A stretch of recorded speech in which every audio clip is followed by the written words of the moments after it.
Hello, everyone. So, in this session, we are going to discuss regarding this issue, rising tensions in the Korean Peninsula, South Korea and North Korea.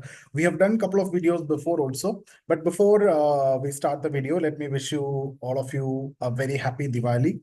But while we celebrate Diwali in India, tensions between North and South Korea is actually escalating and, going to its peak also.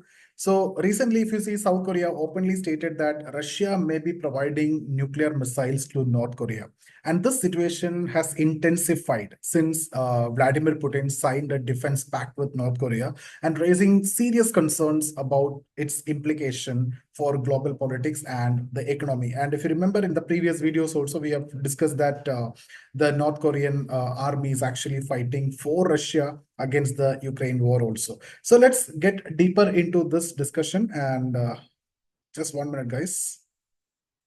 Okay, so let's continue this discussion, this agreement and everything. So if you see the Russia-North Korea agreement, let's delve into that. South Korea claims that a deal has been struck between North Korea and Russia, where North Korea will send soldiers to assist Russia in the Ukraine conflict, and we discussed that already.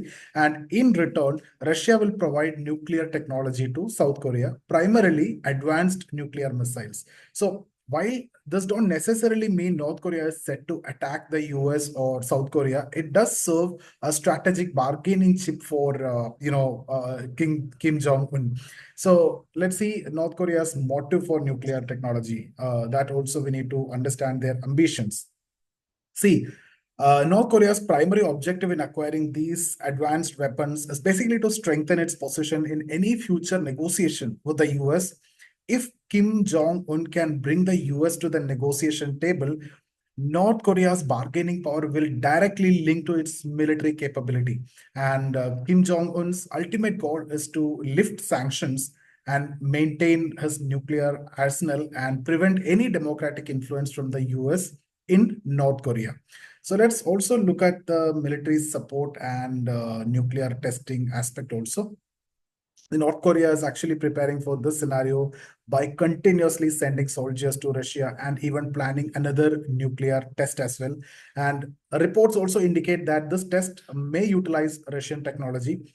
Additionally, North Korea has been issuing death threats to South Korean pop, culture figures, the South Korean, culture figures, the singers, the pop singers, and as part of its aggressive stance. Further, it is actually increasing the tension and escalating the tensions between North Korea and South Korea. Again, coming to the next slide, which is related to international, coming to this international reactions. See, the involvement of North Korean soldiers in Russia has seriously raised international concerns, especially since Russia has accepted this support openly. And during the recent BRICS summit, if you see, an American journalist questioned Putin on these developments also. And Putin indirectly confirmed the presence of North Korean soldiers by stating that if satellite images are capturing it, then something must be happening. Right. So that was actually the way it was actually accepted. And that's what, discussed there. Okay, now Putin also cites, Article 4 of Russia-North Korea Defense Treaty for military cooperation. Okay, now coming to the apprehensions, South Korea's apprehensions or the US apprehensions. See, Putin's reference related to the Article 4, which I have just mentioned before, that is related to the defense treaty between Russia and North Korea, which allows for military cooperation during times of war. So, with thousands of North Korean soldiers joining Russian force against the Russia-Ukraine war, South Korea and US are worried that Russia might supply North Korea with advanced nuclear technology in exchange, and in case if there is a war against Russian army also. So this cooperation reminds us of how USSR supported India in 1971, and a move that India still remembers with gratitude. So such kind of scenarios may happen, and since this kind of agreement is there, Russia may support North Korea. If again tension is escalating between South North Korea, the army support will be there, nuclear weapon support will be there, and this is what actually the concern of US and South Korea.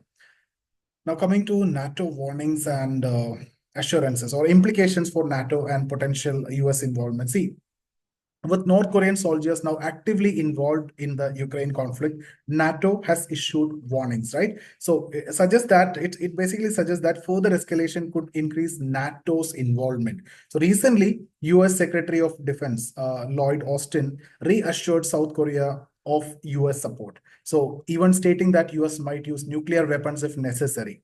So US have actually assured support to South Korea, even given assurance if necessary nuclear weapons may be used. So then what is the point in questioning about this Russia's support to North Korea or North Korea's support to Russia? Anyway, this assurance is actually very crucial since South Korea doesn't possess its own nuclear weapons or nuclear arsenal. Now let's conclude this. I just wanted to discuss what actually happened, and since the news has come, let's look at the risk and outlook. See, while it's uncertain if these nuclear weapons will be used or not, North Korea objective is very clear. So it's basically to strengthen its position before entering any talks with the US. But even a minor incident could potentially spark a large-scale conflict in this kind of situation. Over the coming months, this region is likely to remain in the global spotlight, and everybody is keenly watching on this. And we will be discussing in detail also if there is any upcoming developments. So if you look at the objective and risk and the global impact here, North Korea's want to strengthen the position. That's the objective. But what's the risk potential for large scale conflict? Entire globe is looking at this. And global impact, increased global tensions, because Russia will join North Korea, US will join South Korea, China will join Russia. Like this, an alliance can be formed. Iran also, already we discussed about a block between Iran, North Korea, Russia, China, potential formation. So same way, there can be like South Korea, then US and UK will join, and then Israel may join. Like that will, again, a kind of global war or a World War III will be possible in such situation. Again, that's what we need to discuss. The regional power balance, arms race, it can lead to in East Asia. Okay. So that's it, guys. Thank you so much for watching. See you in the next session. In case if you are looking for any mentorship program, you can get in touch with us, or you can consider joining the courses also. I'll give you the link in the description. See you guys.